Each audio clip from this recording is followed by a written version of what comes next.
Dr. Isaac Kalua, who is the founder chair of the Kenya Water Towers Agency as well as Green Africa Foundation. Asante sana, Daktari. It was during your time that, phase 1 took place, and a lot of the reports that have been generated by your organization, which you left in March, but being remembered for having been there for 2 terms. Yeah. Let's get into this. What is the solution? I mean, we want to stay away from the politics and everything, but how do we make sure that this is something that, remains First of all, allow me, Yvonne, to thank you for the very clear enumeration of issues that are greatly important for the MAU, and choosing to steer away from the politics in our discussion tonight. And maybe I will suggest that we try and analyze the issues first. And I will analyze them in about 7 areas in a very speedy fast. First of all is the issue of illegal settlements. And when people hear about this, they need to understand that there are there is a process that was done that enumerated about 7,989 people or families that are staying in the MAU. There was a process that was undertaken in the year 2010, to be precise, on 9th and 10th of May, and it came out very clear that about 461 Kenyans did actually have title deeds. Legally? Well, that's a story. Okay. Then this is what was found to be there, and I mean, having a title deed is a title deed according to what it was, because that was a finding. Then there were other people, 5,013, that had some form of a document to either letter of allotment or some sort of sale agreement. Then there were 2,513 people that didn't have any documentation at all. Okay. That was then. All right. And then there was that, the second issue that I would like to talk about is there was a process that was undertaken to understand whether there was going to be funds to be able to pay off these people or to give some gratis, because legally you cannot purport to be paying off this kind of a situation, because it's a null situation even at the beginning. Ab initio. And yes, ab initio. And therefore that was agreed upon. 461 people, there was going to cost about 265 million Kenya shillings. And this was agreed to be at about 60,000 per acre. And then the difference of the people, 7,900 and something, there was going to be an ex gratia amount of 600,000 per family to leave the process. Now, the challenge came also at that point, because these people started selling land to third parties, second parties, and on, and therefore it got complicated. And that was in 2010. The third issue, Yvonne, that you need to understand is that survey has been ongoing. It's not completed. The survey of this, and we are speaking about the 21st, the last block of MAU, whereby part of it is not very clear. There were issues about survey, and at the end of the survey, then eventually there would be the gazettement of this area to be a forest, and then be taken up for that process. Then the fourth issue is the political and security issues that keep coming up, because politicians, some of them have been beneficiaries, and therefore they whip some emotions to the process. And not only politicians. When I talk about politicians, I have believed environmental issues are political issues, and therefore you can never try, in fact, pretending to say that this is politics and not you're cheating yourself. And therefore this is a situation, and therefore it appears like conservation is a political issue. The fifth issue is conflicting messages by leaders from the county government, from the national government.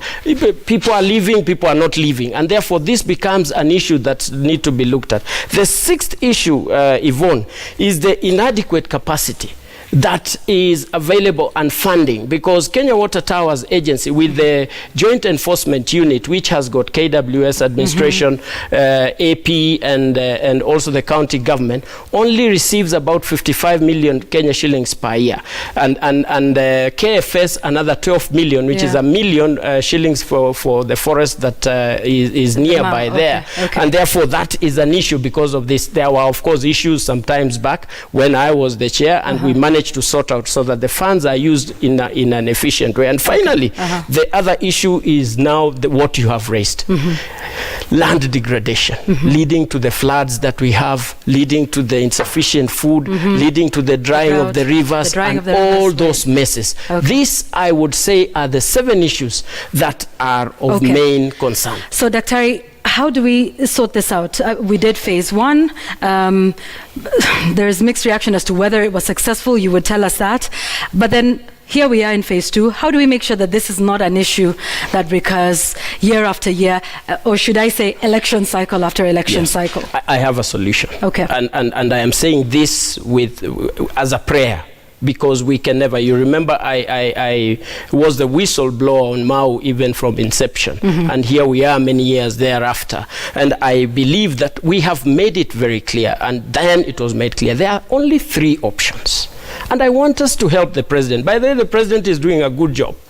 I've been trying to call him out on this issue. Yeah, but you see, he has a script that is very clear, and I'm going to say it for the good of this nation. Okay. And be able to there are 3 options into this process. Number 1 is what is called gratis, what can be given out to these people. What, in other words, a word would be used like compensation. But this is not the word, because there are issues. First and foremost, you have to be humane. Okay. You have to give people respect. There is the human rights that must be maintained. Okay. And therefore, option 1 is about that gratis amount payment. You may call it compensation, if you may. What are the merits of this? Number 1, it's a human rights concern, and therefore this would be right. Number 2, the relocation, the people would leave the place. Number 3, the downstream people, which is a very big issue, would receive water, and therefore this is something that they would deal with. And then the recovery of 42,000 acres. That is about 169 square kilometers. By the way, when you hear these people where they've settled, it's 17,000 acres, hectares, and that's about 42,000 acres, and that's about 169 kilometers square. What is the demerits of this? One direct one, cash transfer to human beings. As tested in Embobut, they will get ideas that they did not have, and therefore go and may be able to come back. The second issue, finally, and the second one, allow me to take this, please, because it's for the good of the nation. The second one, the second option is relocation, where the government buys land and be able to take people out there to relocate. The advantages of this is very well that the community can get land that is very specific. You can be able to control the way they live, and to avoid land relocation. The third one is the opportunity for land use plan. The demerits of this are very easy. It's not easy to move people that have stayed in one people for some time. The law of adoption, you will understand what that takes us to.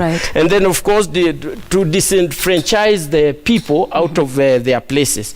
The worst of it, which the politicians will always look at, is the destabilizing of the vote pattern of all this. Absolutely. The final one is an option 3. Option 3 is maintaining the status quo.